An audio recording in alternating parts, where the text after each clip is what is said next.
en donde has gastado tu dinero. Esto es algo que se rumoreaba en su momento con el tema de las divisas digitales, pero por lo visto están dando los primeros pasos, están haciendo las primeras pruebas.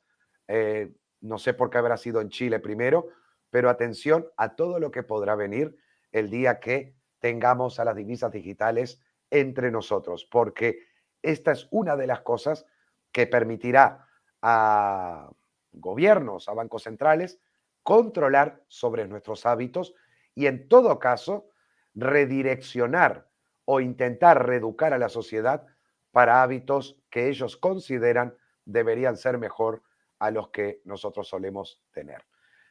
Eso da para hablar y mucho, pero bueno, me llamó mucho la atención eso. Agradezco mucho a esa persona por ese dato que me facilitó, porque realmente era algo que desconocía y creo que la mayoría también, y poco se ha hablado o se habla de esto. Así que al menos en Negocio Televisión y gracias a alguien desde allí, desde Chile, muy amablemente que me facilitó esa información, podemos dar este tipo de exclusivas, que hasta ahora eran conjeturas, pero ahora lo tenemos en blanco y negro. Bien, eh, vamos a hablar de algo interesante y es sobre todo lo que podríamos estar esperando en lo que van a ser los niveles de inflación a lo largo de los próximos meses. Y como vemos aquí, lo que es la expectativa de inflación efectivamente está cayendo en picado, sobre todo de cara a lo que podría ser que entráramos en un periodo de recesión, que esto también es muy importante. La recesión va a ser el efecto contrario a la inflación en ese sentido, eh, porque disminuirá el consumo, etcétera, etcétera, lo que siempre hemos explicado, oferta y demanda. Lo que vemos que todavía los niveles de inflación se encuentran en niveles por encima de 7, pero cuidado que recuerdan la Reserva Federal y recuerdan también que el Banco Central Europeo, ambos habían situado que todas sus políticas seguirían actuando hasta que la inflación no se situara en torno al 2%. Y aquí es donde vemos el target final. La expectativa ya está en negativo y la inflación parece que todavía está intentando, intentando alcanzar eso que la expectativa hasta ahora, a medida que ha ido marcando picos y a medida que ha disminuido, también ha podido seguir, según vemos en la gráfica de aquí.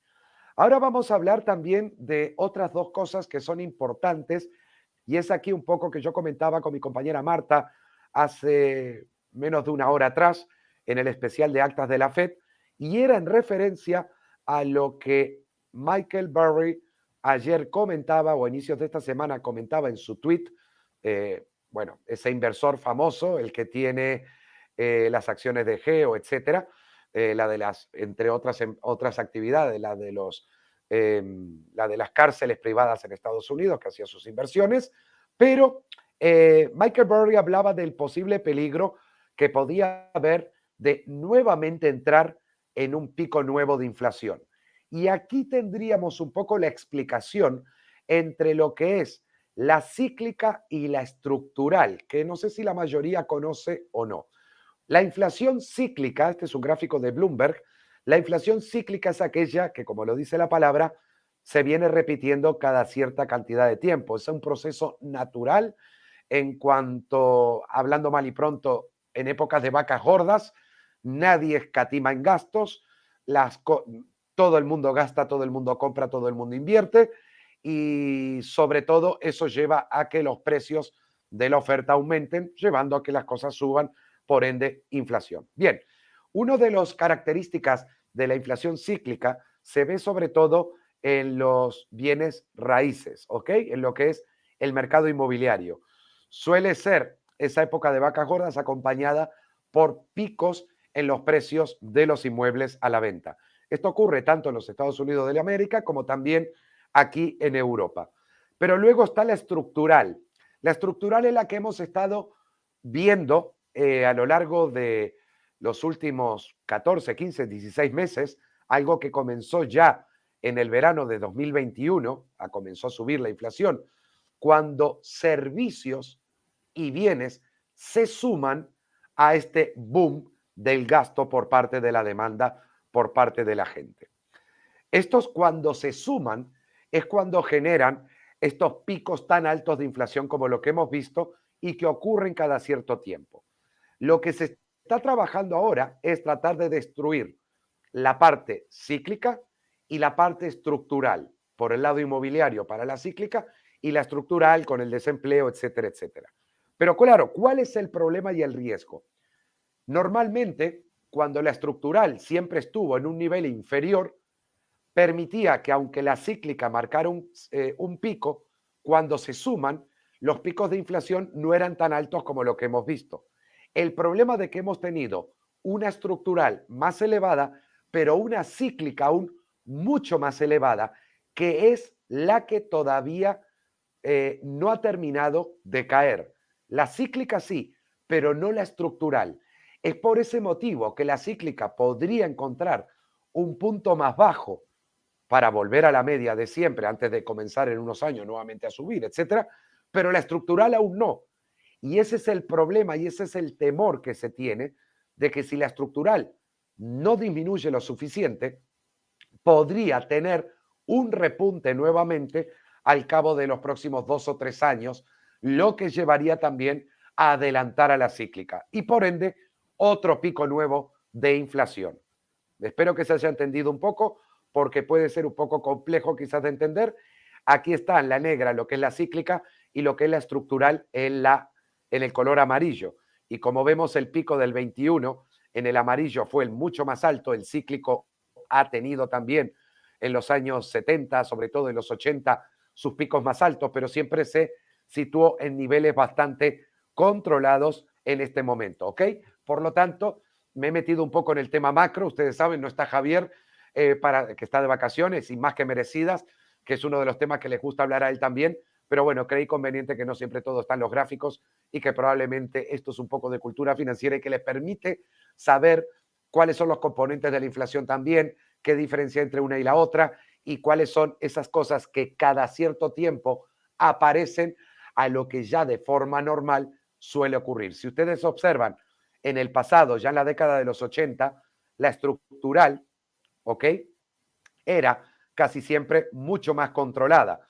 Y también veíamos un pico, por ejemplo, a principios de los 90, luego desde el 94, 93 hasta el 2000 aproximadamente, 2002, se mantenía también baja. Luego tuvimos en el 2020, por supuesto, una caída por el tema de la pandemia, ahí caía todo, o sea, se había parado la economía en el mundo, caía tanto la estructural como la cíclica, perdón, la cíclica como la estructural, y luego comenzaron a repuntar las dos. La primera que comenzó a corregir fue la cíclica, que es la que suele mantener estos movimientos un poco más claros, y la estructural, digamos que es todo lo que se sale de la media, y para ello es lo que se denomina la regresión lineal en cualquier tipo de precio que sirva como dato de guía a este tipo de medidas, ¿no? Que se realizan. Ocurre también en el mercado de valores, en los precios, etcétera.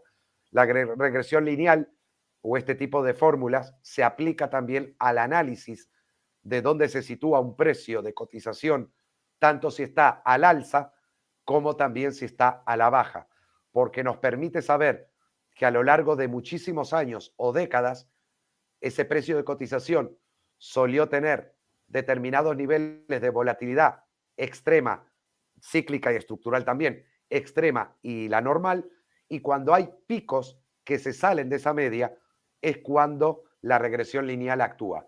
Lo que siempre explicaba de los resortes o de los elásticos que actúan los precios de cotización. Con ese motivo, podremos siempre saber o detectar cuando algo que está en una sobreventa excesiva tiene alta probabilidad de volver a rebotar, de la misma forma que está en una sobrecompra excesiva, permite que vuelva mediante la regresión lineal a los niveles normales, cíclicos, que suele tener ese precio de cotización. Bien, acabo de darles una mini charla bastante encapsulada de lo que significa este tipo de análisis y datos y por qué la importancia y por qué vuelvo a insistir como siempre en las estadísticas que son datos muy, pero muy valiosos que nos permiten saber un poco mejor cómo puede ser el futuro en un precio de cotización o en un estado de la economía.